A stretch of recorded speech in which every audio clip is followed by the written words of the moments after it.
It's the lifeline of Europe. It follows an unstoppable path from the Black Forest to the Black Sea.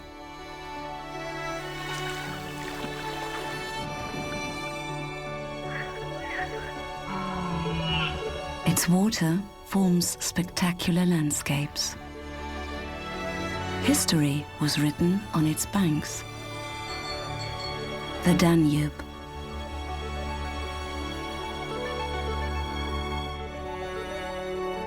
It has seen many cultures come and go. From its source to its mouth, it covers nearly 3,000 kilometers and traverses 10 countries. The Danube has always been a border, but also a bridge between peoples. Along its path, it meets up with diverse traditions and lives. Everything is in a state of flow, past and present, present and future.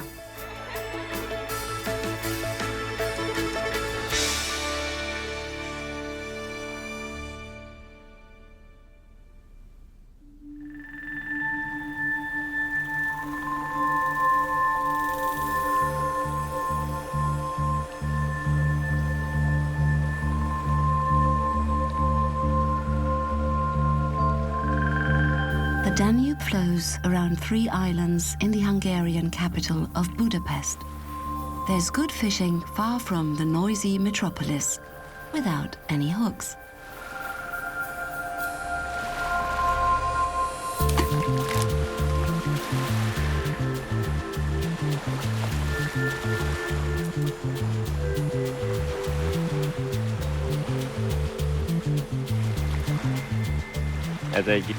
This is a magnet that can pull up to 60 kilos. It works with metal. Unfortunately, you can't find gold with it. A magnet like that hasn't been invented yet. Martin Paul is a magnet fisher. His favorite place to fish is on the banks of the Óbuda Island, the largest in Budapest. Here, Martin finds history that has been cast in metal. The Ottoman Empire, the Habsburg monarchy, and 2 world wars have made the Danube into the biggest museum in the city. Martin works as an archaeologist, but his search for treasure doesn't let up when his workday is done. I'm very interested in Budapest's history. Here we come across all facets of the past. The remains of several centuries lie here, practically under your feet. He likes the summer months at low tide best. There are days when I come out here and find absolutely nothing, and today I've already hit the jackpot twice. The day can't get any better. A grenade from World War II. It wouldn't be too bad as a candlestick. It would look quite nice with a candle on it. Russians, Hungarians and Germans took part in the devastating battle for Budapest between October 1944 and February 1945. 100,000 tons of metal sank in the Danube. I can tell right away. Oh, I caught something. You feel its weight and then comes euphoria. Absolute euphoria.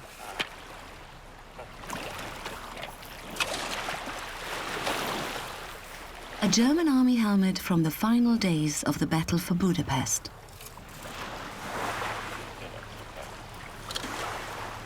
It's not in the best condition, but I much prefer things like this, since you can read the past and history in it. You can imagine the helmet falling into the water. What was happening here in this area? This piece tells us about it.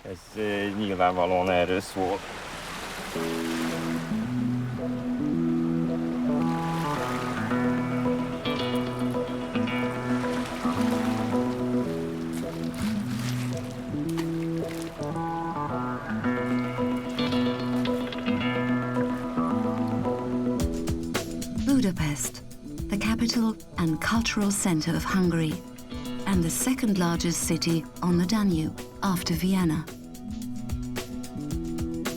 1.7 million people live here. Budapest arose from the union of two cities, Buda on the one side of the river and Pest on the other. But the two cities only began growing together with the construction of a bridge. Budapest's economic upturn began in the 19th century with a chain bridge. At more than 170 years, it's the oldest in the city. A chain bridge can only get this old if it has people who take care of it. People like to build cities on rivers because a river is a provider of life. But at the same time, it divides the city. That's why you need bridges. I often think about how much influence the Danube has on my life. If it weren't for it, the bridge wouldn't exist and I wouldn't have this wonderful job. János Fozgos is a fourth-generation bridgekeeper and one of the few in Europe. The chain bridge, which was designed by Englishmen, requires a great deal of maintenance. The individual iron links rust easily and must be inspected daily. I'm one of the few people who knows where the problem areas are that need taking care of. The sensitive spots are vital so the bridge holds up. My father always said, if you love the bridge, it will tell you where it's hurting. Just a few steps away is the bridgekeeper's office. It's nearly as old as the bridge itself.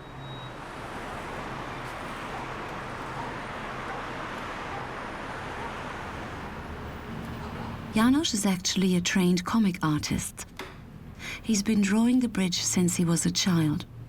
When his father retired, János knew he had to take on the task, though he earns less as a bridgekeeper.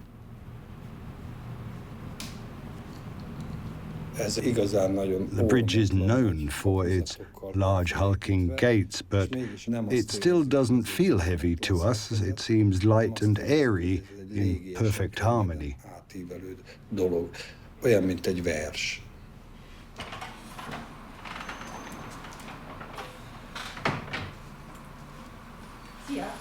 Daughter Anna grew up on the bridge. She's aware of the bridge-keeping tradition in her family. Her great-grandfather was a skipper on the Danube.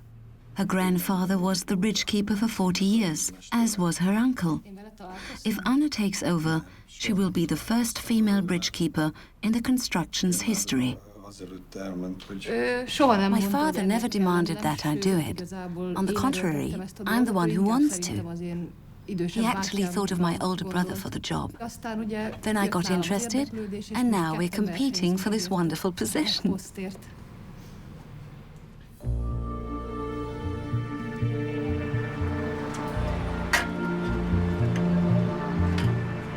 The bridge connects not only parts of the city, but entire generations of his family. It's uncertain whether the bridge can withstand the 40,000 cars that cross it every day for long.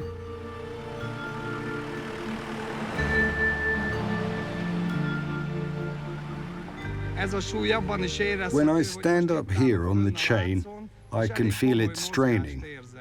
The bridge moves a lot. That reduces its life expectancy day by day. I'm hoping there will be a decision to ban cars on the bridge and only allow pedestrians.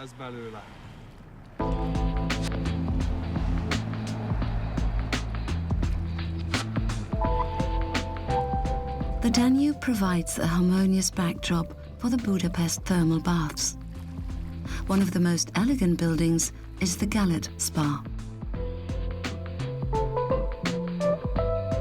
Already the Romans, and later the Turks, used the 120 hot springs that bubble from deep in the earth in Budapest.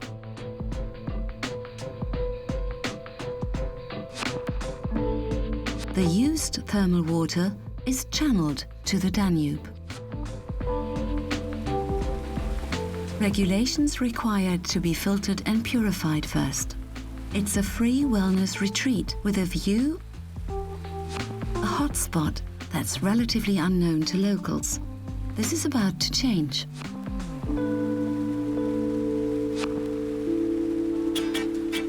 One day a week, in a small cellar in the middle of the city, people are busy casting, hammering, and polishing cement.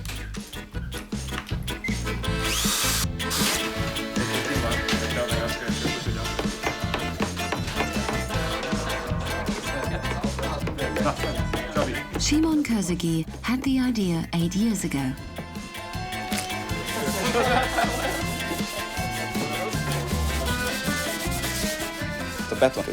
Cement is a cheap construction material, and it's easy to process. The challenge for us is to transform this rough material and make it fine and good-looking. We make jewelry and designer furniture from the material that people used in the 1970s to build cement walls and rough buildings. The architecture students design art objects for the banks of the Danube.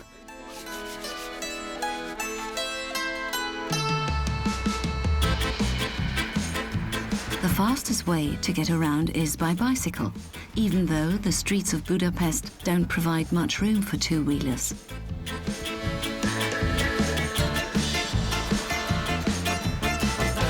The riverside road prevents open access to the river.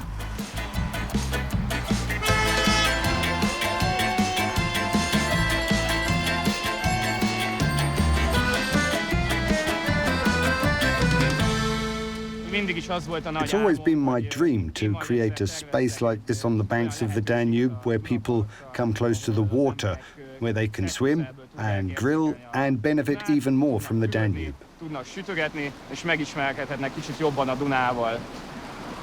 The designer steps in the steep river embankment finally provide a path to the thermal water runoff. Final preparations are now underway for a Danube pool party. The city has not yet prohibited the students' initiative. The steps are securely fastened to protect them against the next flood.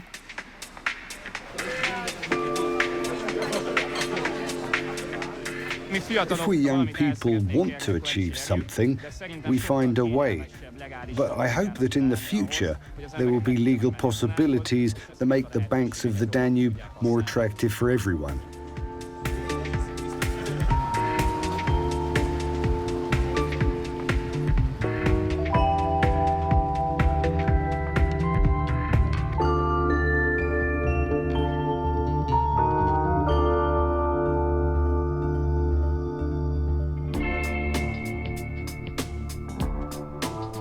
The Danube leaves the metropolis and winds 160 kilometers through southern Hungary to the city of Boya, shortly before the Croatian border.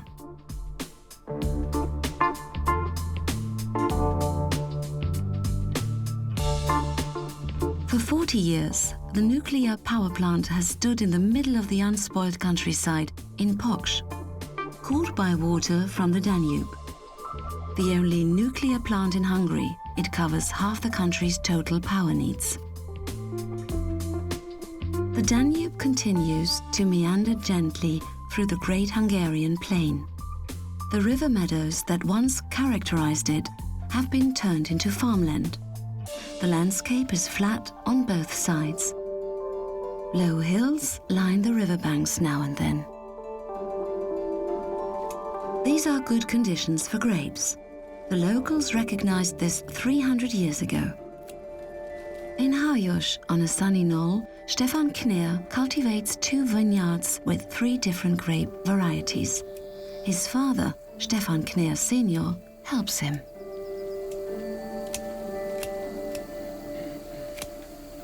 The soil is very good for the vineyard because the Danube flows here.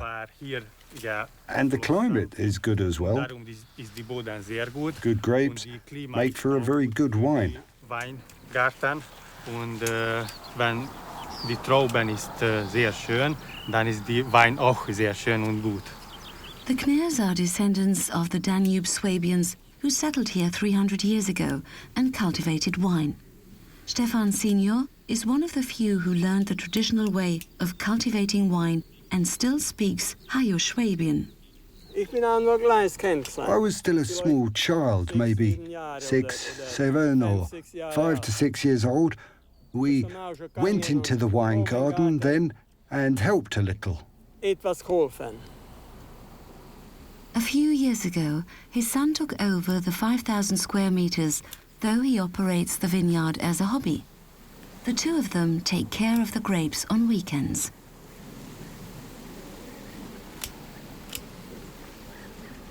I'm happy about it, that you can see what I started, that it's being continued.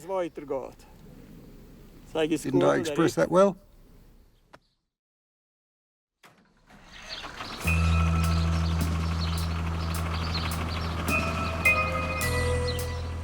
Stefan and Stefan are not exactly the fastest on their converted Russian transporter. But they don't have to be, because in the wine village of Hajós, time seems to stand still.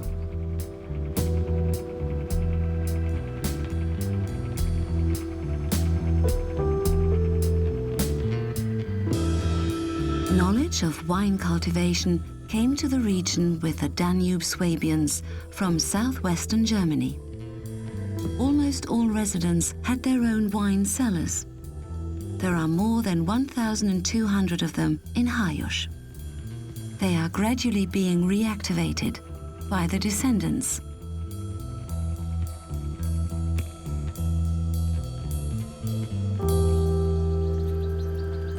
The two Stefans have taken over 2 wine cellars and produce 3,000 litres of wine per year. Their most recent vintage is one of the best.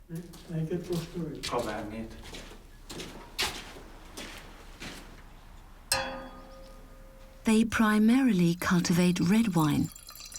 Blaufränkisch, Kadaka, Cabernet Franc and Zweigelt are typical of the region.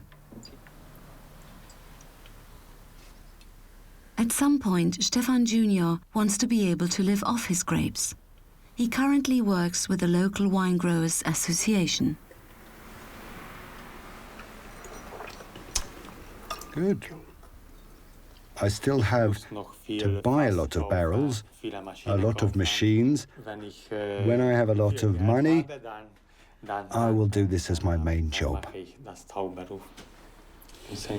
I think it's good too.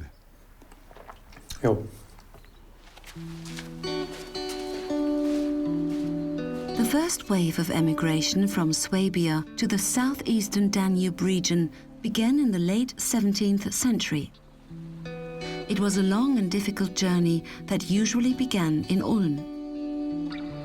The Habsburg land, abandoned during the wars with the Turks, was to be resettled. An archbishop lured the immigrants to Hajós by leaving land to the Germans. Of the 2,800 inhabitants, about 30% are still ethnic Germans. Stefan and his acquaintance Maria Schön want to preserve their forefathers' traditions, especially the language. Jánosné Oswald is over 80 years old and still cultivates Swabian. Hajós Swabian was spoken in her family throughout her life. She even still knows the old sayings.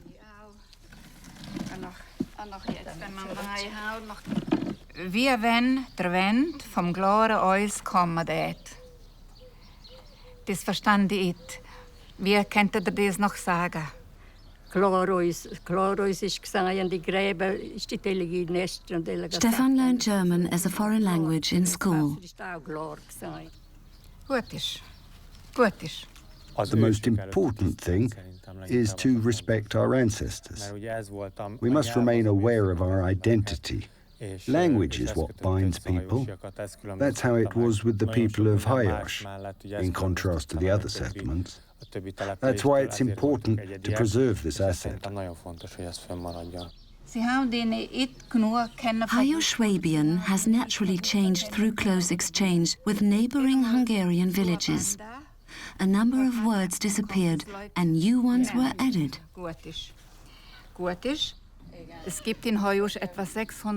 There are about 600 sayings in Hajós. I would like to show people that. Look, you've preserved 600 sayings. That's a miracle. Ist doch ein Wunderwerk. The goal is to preserve this miracle. Hot carpet. To do so, Stefan has built a sound studio, specifically to record an acoustic dictionary. Higher Schwabian, translated into both German and Hungarian. Wenn der Wein noch gärt, sagen wir auch zwei Arbidno. Wenn einem die Unfortunately, many dialects are disappearing with globalization and the opening of the world. Hajós is at this point. We must begin with the dictionary now. We really should have done it 10 years ago. Maybe we could have preserved even more words.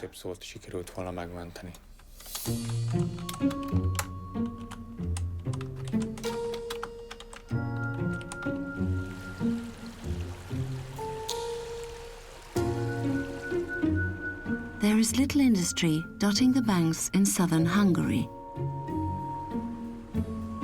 Since the 19th century, people in the region have lived off a fruit that is ripe for harvesting in late summer, the pepper.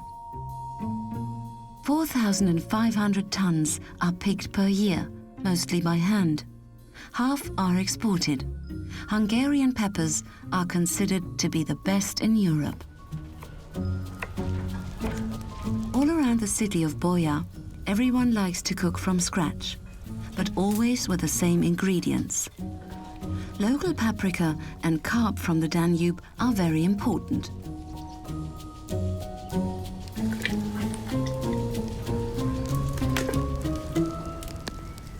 It is carefully heated and seasoned with salt.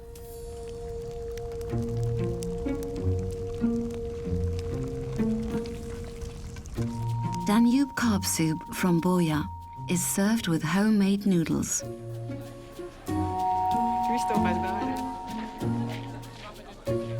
The fish soup is at least as well known in Hungary as the Szegedin goulash.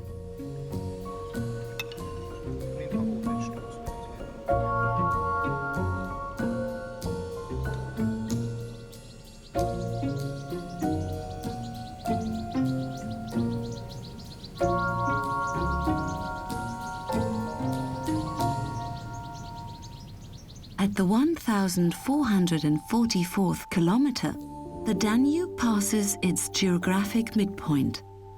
Immediately after this, it leaves Hungary to become the border between Serbia and Croatia.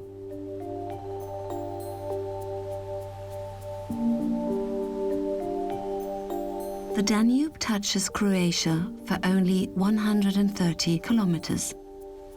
A large delta arose where the Drava joins the Danube. Kopacki Rit is the home to more than 2,000 animal species.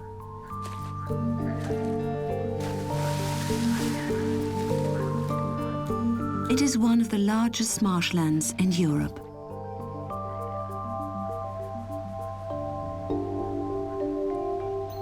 Tito, the former president of Yugoslavia, used to hunt here. It was declared a reserve in 1976 to preserve it as a place of refuge for rare animal and plant species.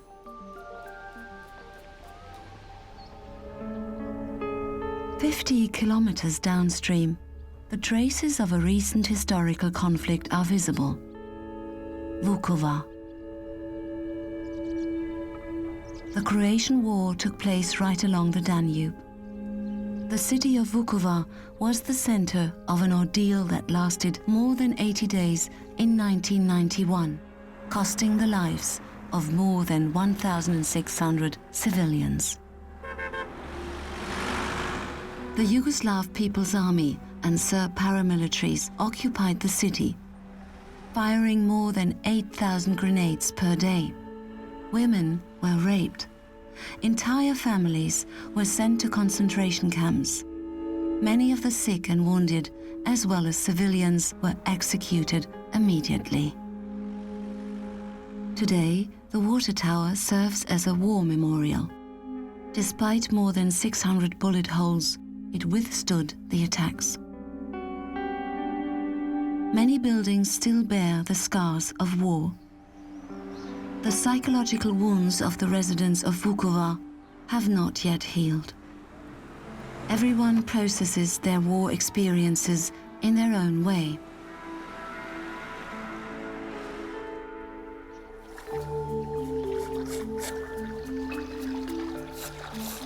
For Daria Matkovic-Sivkovic, the women are the heroes who dominate her war memories. Even 28 years later, the events still hang heavily over the city.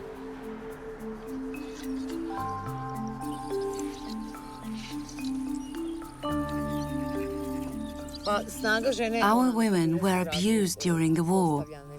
They didn't know where their children and husbands were. It was horrible, but they tried to overcome it and even had the strength to start over. They fought their way through. Our Vukovar women are beautiful, strong, and full of love. The city has changed since the battles. The war reduced the population by nearly half. Daria wants to turn Vukovar back into a self-confident Danube city and leave the victim role behind. With my pictures, my clothes, and my bright colors, I want to bring people joy and change the image of Vukovar. My friends and I are happy Vukovars. For Daria, painting is a hobby that she pursues after hours. During the day, she runs a hair salon in the city center.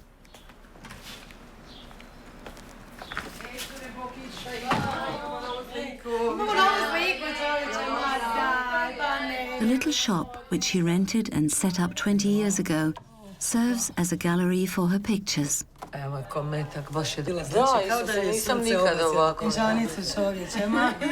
hair salon is like a community center. The post-war generation has found their place here. Serbs and Croatians meet each other at Daria's place, without prejudice, and they have a lot of fun. It's not a classic hair salon where people chat and gossip. Many women tell me they love coming to my shop. It's like therapy or meditation for them. The hairdo isn't the main thing, though I do provide really beautiful haircuts. But it's really about the super happy atmosphere here. Daria is now one of the most vibrant personalities in Vukovar.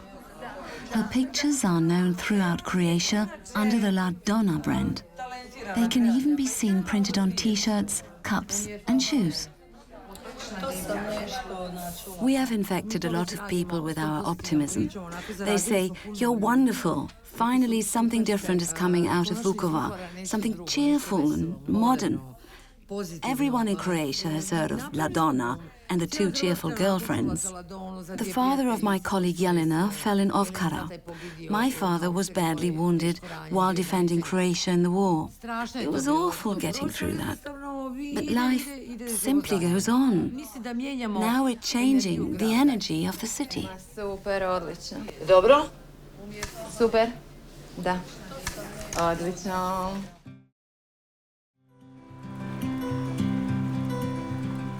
The Vukovars want to look towards the future. For them, the Danube is not so much a border as increasingly a place of recovery.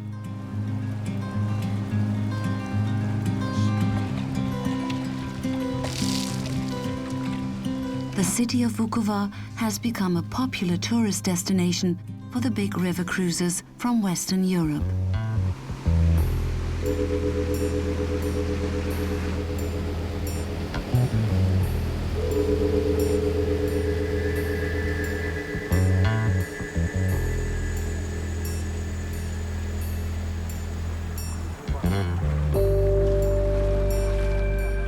Hello, Fisheries Control.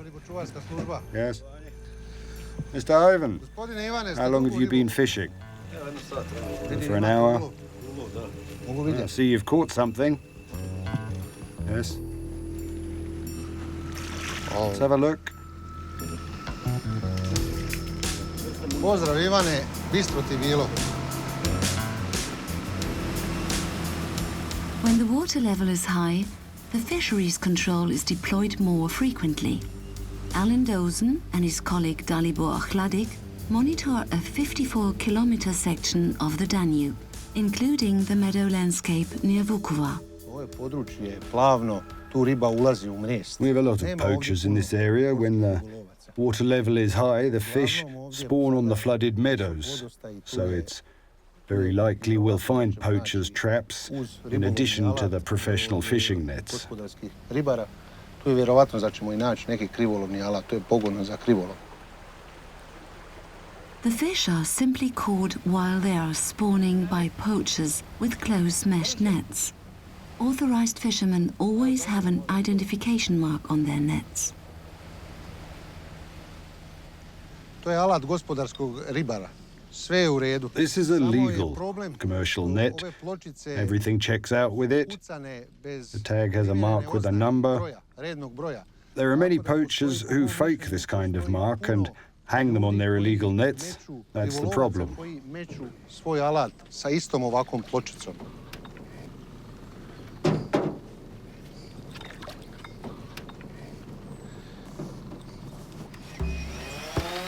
Drones simplify the search in river meadows that are difficult to reach.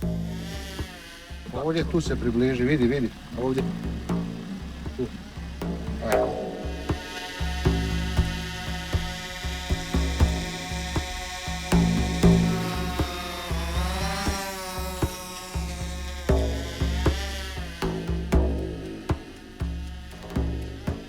An unknown person in the underbrush is suspicious in this spot.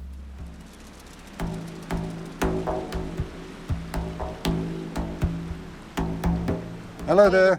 You, come here. Don't leave the boat. Come closer. Fisheries control. You have fishing equipment? No, I don't. You're not fishing. The suspicious person has no typical fishing gear with him.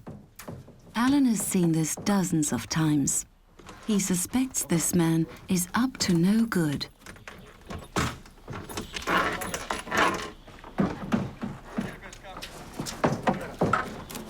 Then Alan makes a find. Right next to the boat, there's a net in the water with an unauthorized mesh size. This net is an illegal implement for someone without a fishing permit. We will report this man and take him to court. And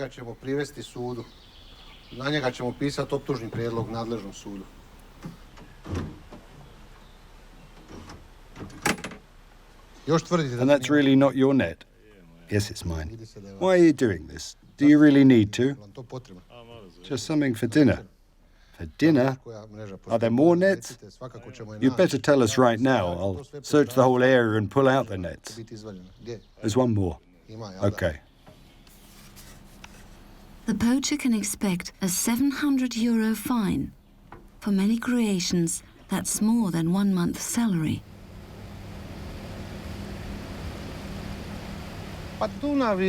The Danube has lost its balance through human intrusion. It's very important that we take care of the ecosystem and re-establish equilibrium.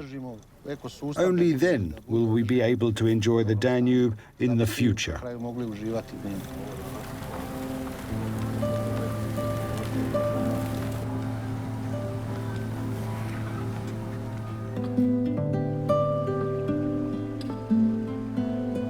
Just 30 kilometers past Vukovar, the Danube flows past the two largest cities in Serbia, Novi Sad and Belgrade.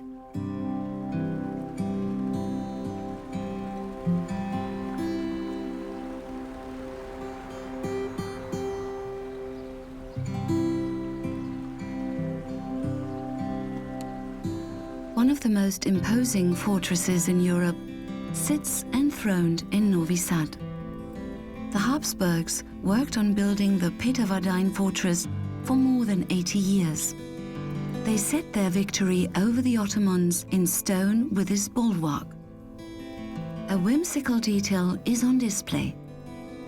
A tower clock with transposed hands.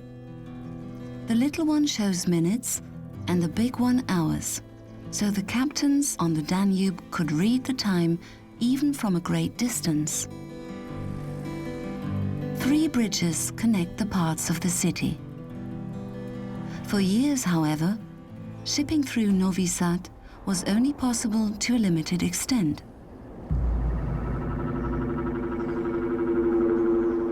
During the Kosovo War in 1999, the city was the target of NATO air attacks. All bridges were destroyed, which led to the severe obstruction of ship traffic for 6 years. Today, the most popular meeting place in the city lies underneath the reconstructed Liberty Bridge, the Strand, swimming spot in the Danube.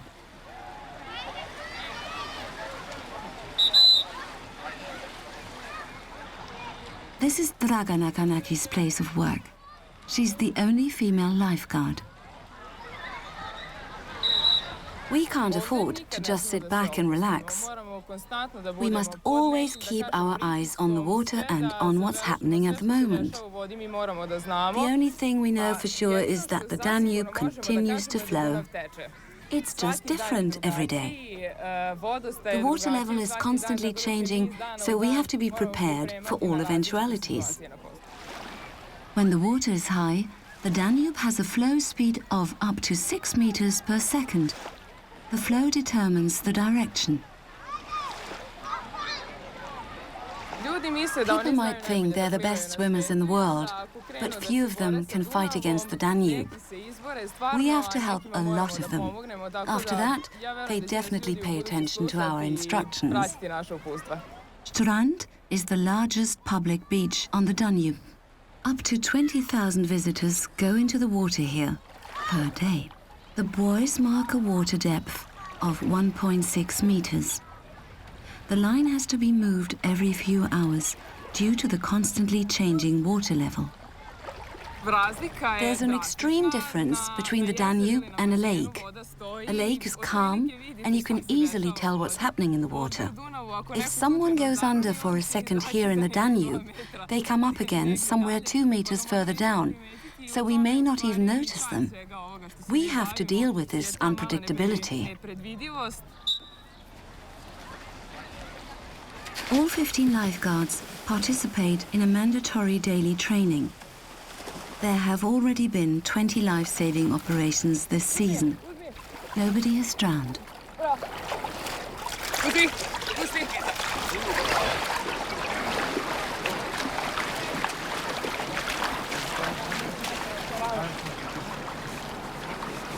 One rule must be observed.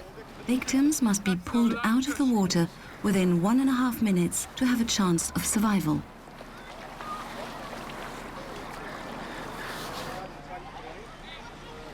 Today they managed it just in time. It could have gone better. The Danube is indispensable for Novi Sad. It's the soul of the city. When people arrange to meet, it's always here at the beach, on the riverbank. This river brings us all together, so we can have fun in the sun.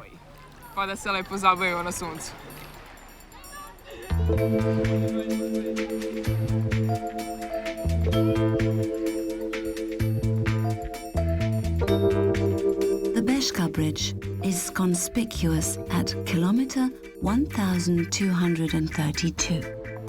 At an average height of 50 meters, it's the highest bridge en route to the river's mouth.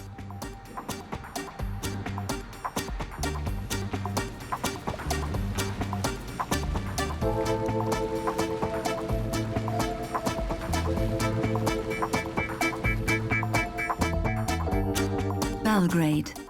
The capital of Serbia is known as the gate to the Balkans. The confluence of the Sava and the Danube is also the meeting place of several historic trade routes between Central Europe and the Orient. During its eventful history, Belgrade has experienced more wars than almost any other city. It has been conquered more than 40 times and destroyed almost as often. The scars of the 1999 Kosovo War are still quite fresh. But a new urban generation is rising that wants to free itself from the past.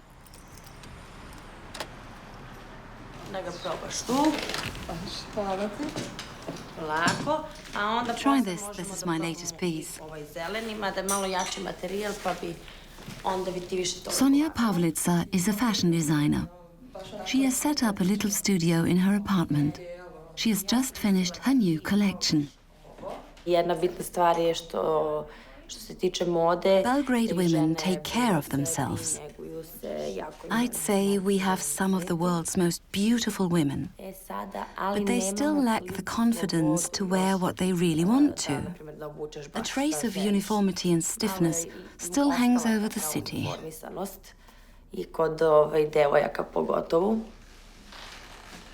Sonja travels throughout many countries.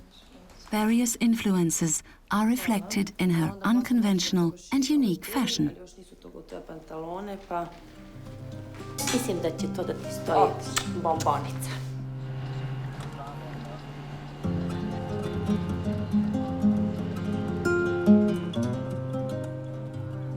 In Belgrade, nightlife takes place on the water. Party boats with cafes and clubs lie along the Save and the Danube. The riverbank blossomed following the breakup of Yugoslavia. There are now 50 boats anchored here. This is Sonja's second home.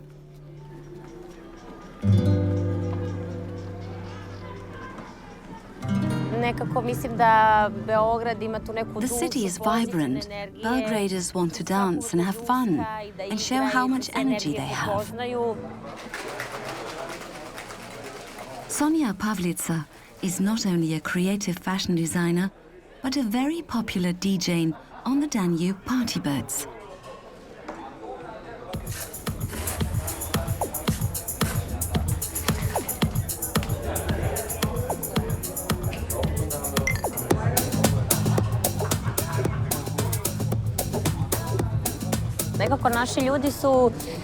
People here want to enjoy life and dance, and they'll give the shirt off their back to go out at night. I like that about the Belgraders. They push their problems aside. This is their vent for blowing off steam. In Belgrade, it's possible to party on the water 7 nights a week. This isn't typical only of the new generation. Belgraders have always been social beings. They need places to go out to and want to amuse themselves. They've always been party people, especially here on the Danube.